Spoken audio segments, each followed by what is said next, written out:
Hey everybody, thanks for tuning back into OTRAMM's YouTube channel. Today we're going to do pads, rotors, and calipers on this 100 series Land Cruiser. We're also going to repack the wheel bearings and do the wheel seal while we're in here. So let's get to it. First thing I'm going to do is take the caliper pins out. And there's a pin right here that you pull out. And then you can take the pins and this spring. And we're gonna need a hammer for the bottom one. Sometimes these get stuck. And take a bit of persuasion, but it's easier to take these off while the caliper's still bolted up. We'll leave the pads in here for now.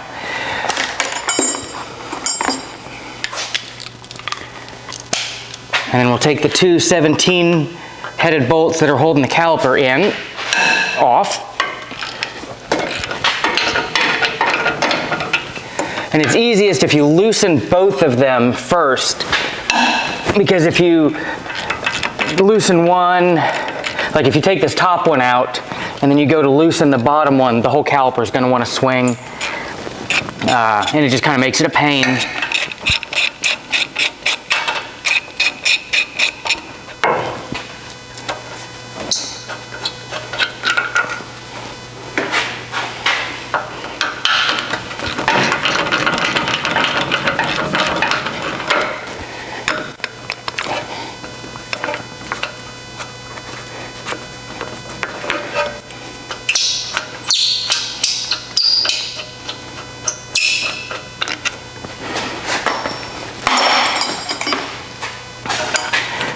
And then we can just wiggle the caliper off, put our handy hanger through it, and hang it up here out of the way. You don't want to let the caliper hang by the brake line because you can kink it, crimp it, and that's not good.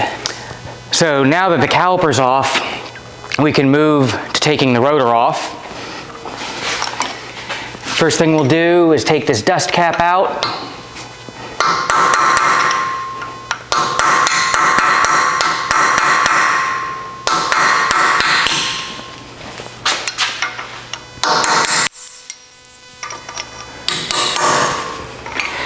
And you want to be kind of gentle as you take these off so that it'll go back on again. And then there's a snap ring here on the end of the stub shaft. Take that guy off.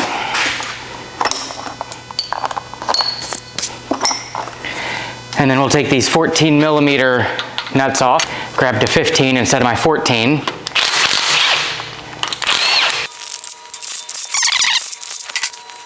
And then there's a nut and a washer on each one, and then also a cone washer, which we'll take the cone washers out in just a second.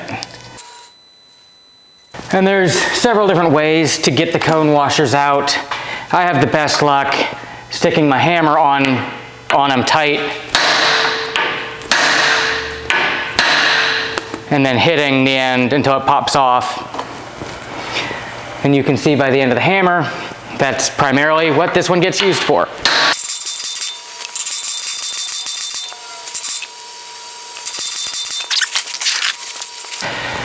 Somebody's siliconed these in, which always makes them more fun to get back out.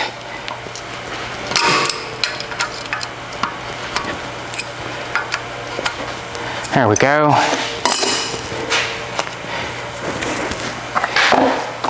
And then normally this flange will pop off, but since somebody used silicone instead of a gasket last time, I'll have to persuade it a little bit. The gaskets are dirt cheap. I don't know why people think that using silicone is the right way to put these back together. Oh, well, there's our answer.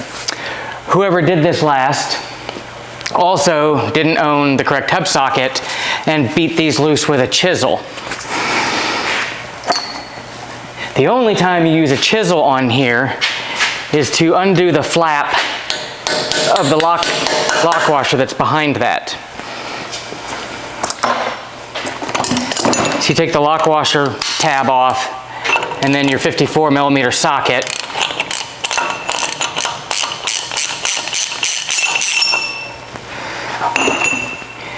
But you can see all the gouge marks in this where somebody beat it with a chisel instead of using the proper tool.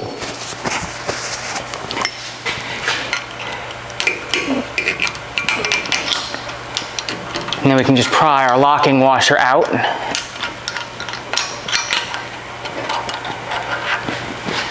And that's the tab that I bent back. It was folded up against that nut.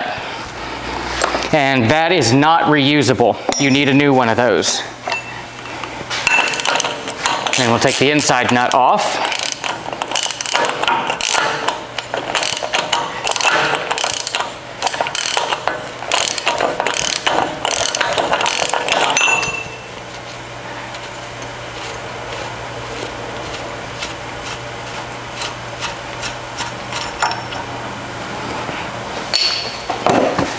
And handy trick if you're doing the bearings and seals as well. Well, never mind. This one is not going to play nice. But something is funky here. Like this should be coming off, but it's stuck on the washer.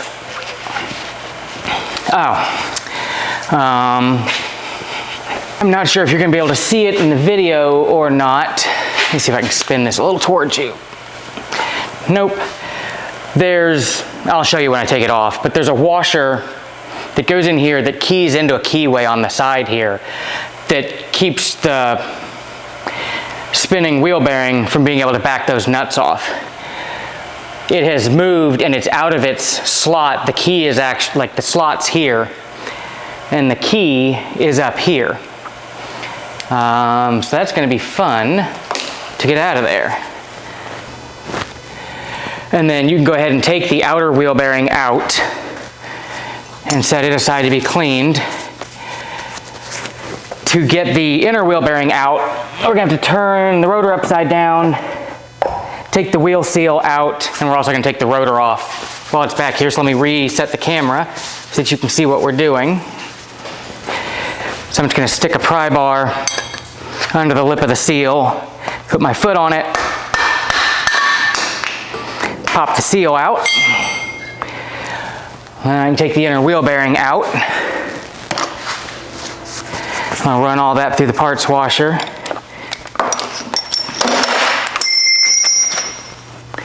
And I'm going to take a 17mm socket,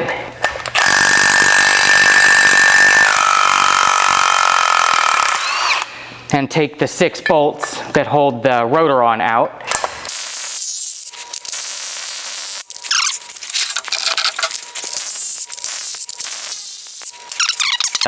Rotor on.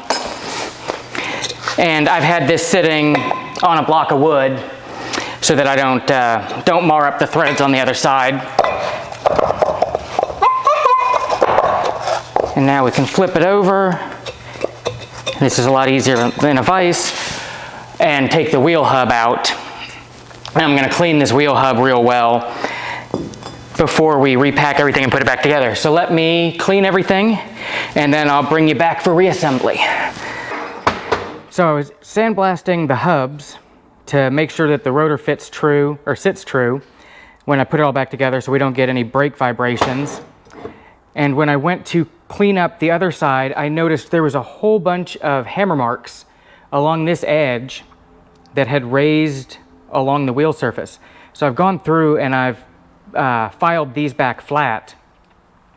And you can see on the other one, there's little dings, but nothing major, nothing like having to file big swaths of this flat. Just something to pay attention to when you're reassembling your brakes and your wheel hubs, because if there's lumps in this, it's going to make your wheel wobble. So now I'm going to go back and finish sandblasting this side, and then I'll bring you back for putting the rotors together. So we've got our wheel hub all cleaned up and ready to go back in.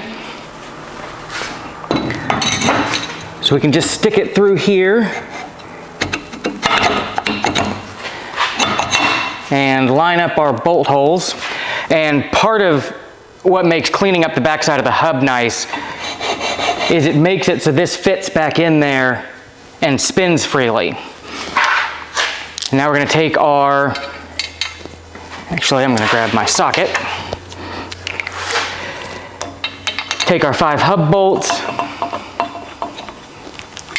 and loosely start all those.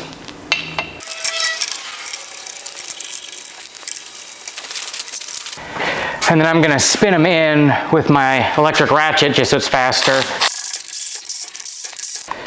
And you want to star pattern them. And I use the electric ratchet, not an impact, so that it doesn't over tighten them before I actually go to torque them. And then on this model gear, they go to 54 foot-pounds.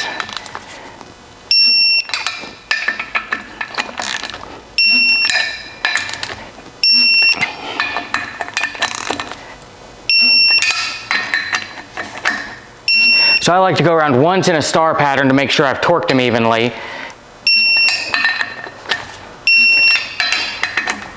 And then I go back around once just in a circle to make sure I got them all. So now our rotor's now attached to our hub, and I forgot to mention I've got the rotor held in a vise so I can torque this, but I've got aluminum vise jaw inserts in here so that I don't mar the rotor. Let me move over back to the floor and we'll put the wheel bearings in and the seal and then throw this back on the truck. And it looks funny doing this on the ground when I've got a whole shop of workbenches, but for me it's easiest to do it this way. I just set it on a block of old wood so I don't hurt any threads. Before we put the wheel bearings back in, we're going to take some of our wheel bearing grease and we're going to pack it in this channel that's between the bearings. And we're just going to kind of fill that channel up, and that's going to work as our reserve.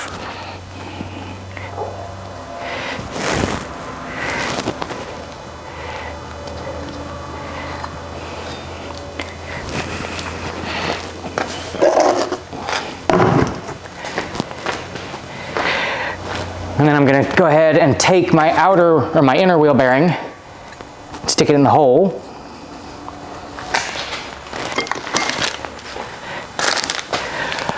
I'm going to take my factory hub seal, and you'll see it's smooth on one side and there's a ridge on the other. The ridge faces in. I'm going to set that in there, and then I find the easiest way to do them is to just gently tap around them.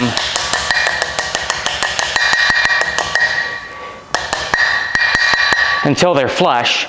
On a 100 series, you've got to be careful because there's this ABS reluctor. Then we're going to take a little bit of this extra wheel bearing grease and we're going to lube the inside of the seal with it so that seal's not going in dry.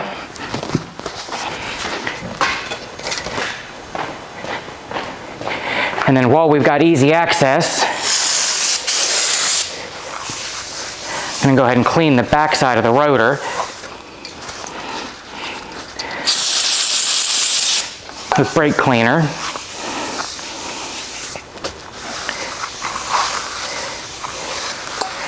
Then I'm going to reset the camera and we'll go back on. So now we can take our rotor and slide it back on here.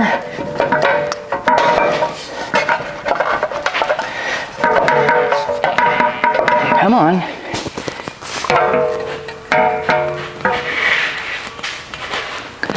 Wiggle it back on there. And then we can put our outer wheel bearing in.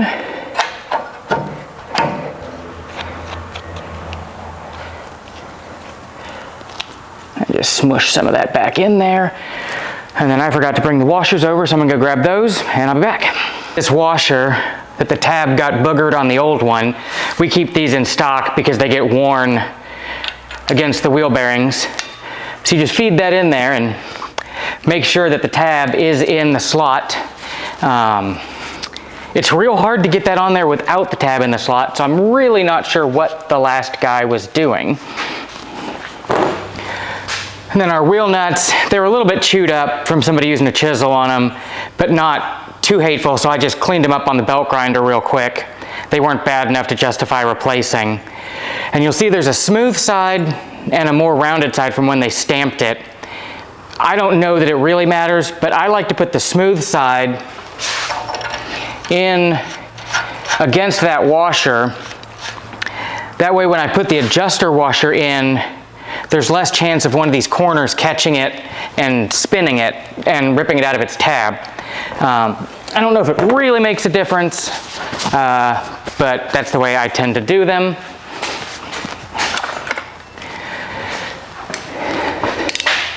So then we'll just take and spin that inner nut in. And then I get it, you know, roughly 50 foot-pounds tight.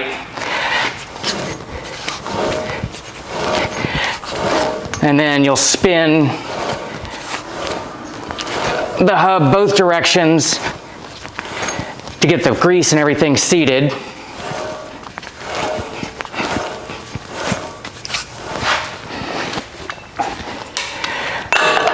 And then back it off.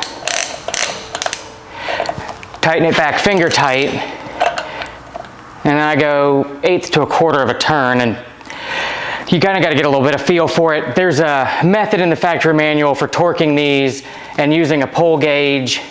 This is the way I learned to do it, and it has always worked well.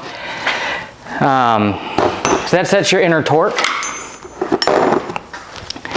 And then we'll grab one of our locking stars, and again, make sure that the tab goes in that hole, or in the slot rather, and then rounded side that way.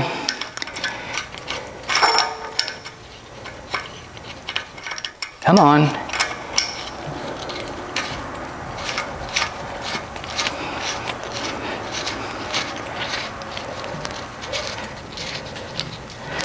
We'll get that guy on there. And then I tighten this one up to about 50 by feel.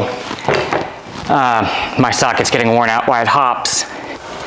And then you just want to make sure you've got some drag, that it's not loose, but it's not super tight either. And then you've got to fold your locking tabs over. So you kind of pick which one lines up the best with the flat and pry it outward, and then hammer it tight to the lock nut. And then same thing, you look on the inside and you see which one lines up best with a flat, and bend it over like so. And we'll come put our drive flange back on, and you'll notice, let me zoom you in a little bit, that there's 2 dimples on the drive flange here. Those correspond with these 2 dowel pins. So just line those up, and it helps put the gasket in first.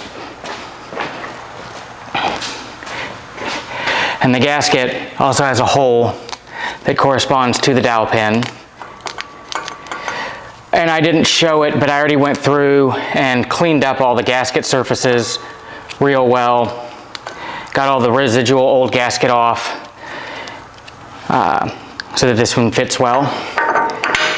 I'll get that guy lined up.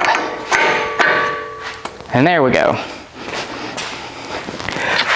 And then we'll just grab 6 of our cone washers.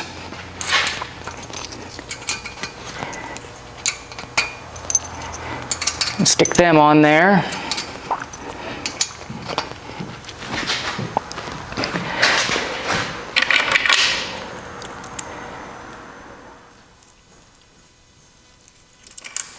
And then 6 flat washers.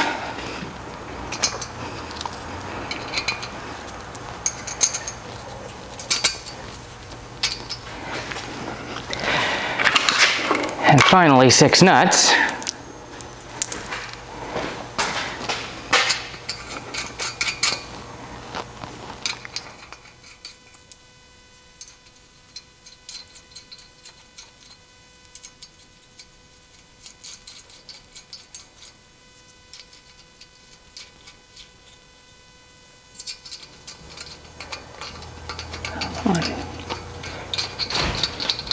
My fingers aren't working this evening. And then again, I'm going to lightly run these down with my my electric ratchet.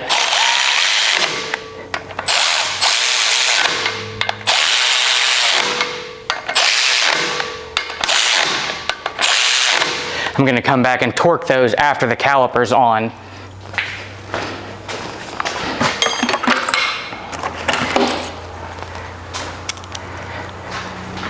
And then we'll put our snap ring back on the end.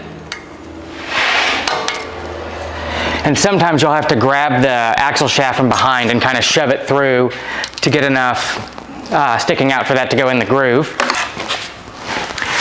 And then we can put our dust cap on. Like so. And then while I've still got good access to it, I'm going to go ahead and clean the rotor off real well.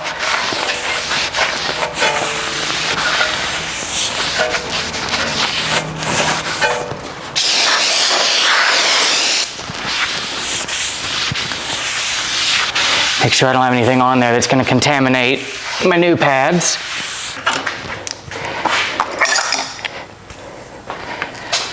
And then this truck's getting new calipers.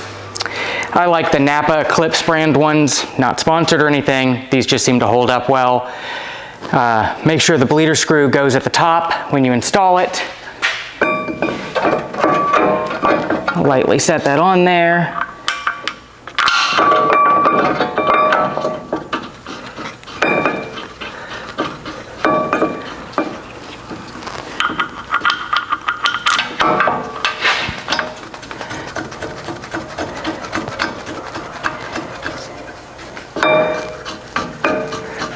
I'm going to buzz those in real quick.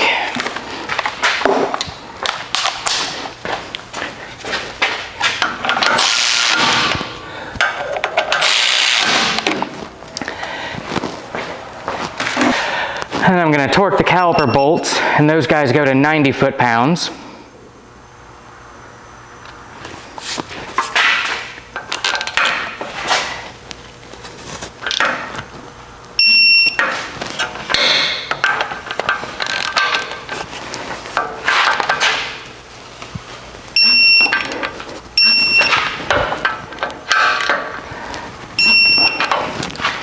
And there we go, our caliper's on.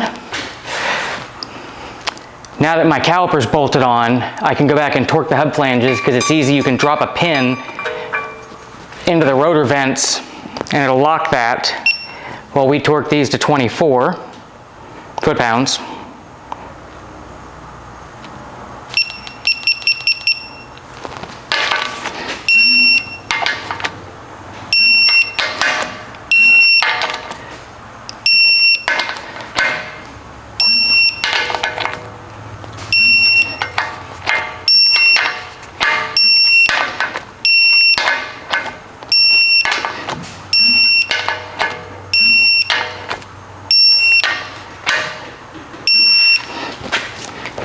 And now that that's done, I'm going to bring you around the side and we'll put the brake rotors or brake pads in.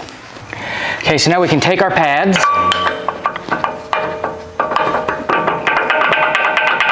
and wiggle them in there, like so. And it's nice, we're using new calipers, so we also got new hardware, like our anti-squeal clips or anti-rattle clips. So you just gotta slide those through there and then through there. Come on. And I went in a little too far with that guy.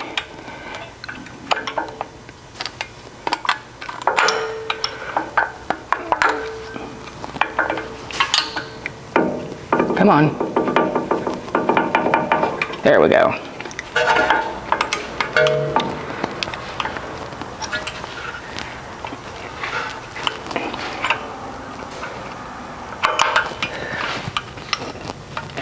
It's hard trying not to block your view, but also getting to where I can see.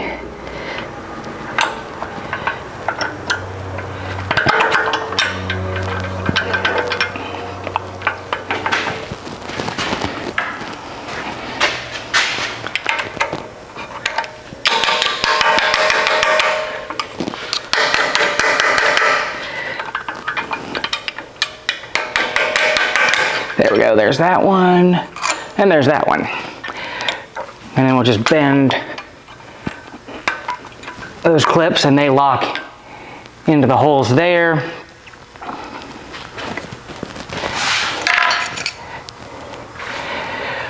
And then we've got this wire retainer, and it goes in the 2 pinholes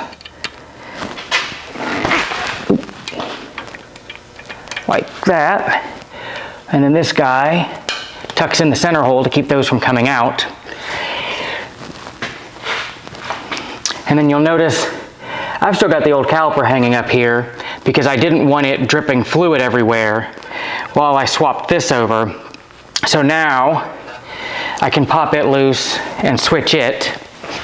And then I'm going to take my impact.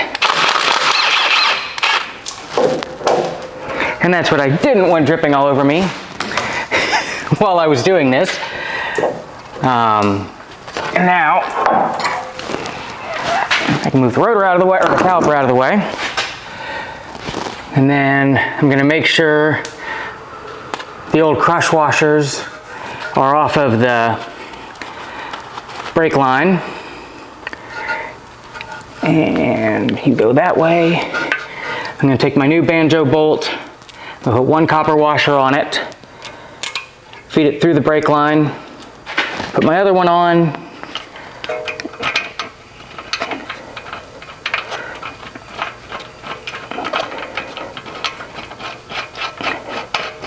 and then get it started. And there's a little pin that goes in a hole in the caliper to keep it from rotating. And then I'm going to torque the caliper bolt to 21 foot-pounds. There we go.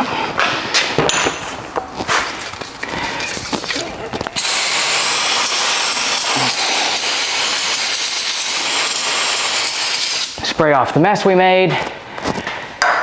And now, other than brake bleeding, we're all finished up. Hopefully you found that useful. If you did, please like and subscribe below. Remember, we are an actual working shop, so if you need Land Cruiser or any Toyota, Lexus, Subaru vehicles repaired, we're in Bealton, Virginia. So thanks for tuning in, and I'll catch you next time.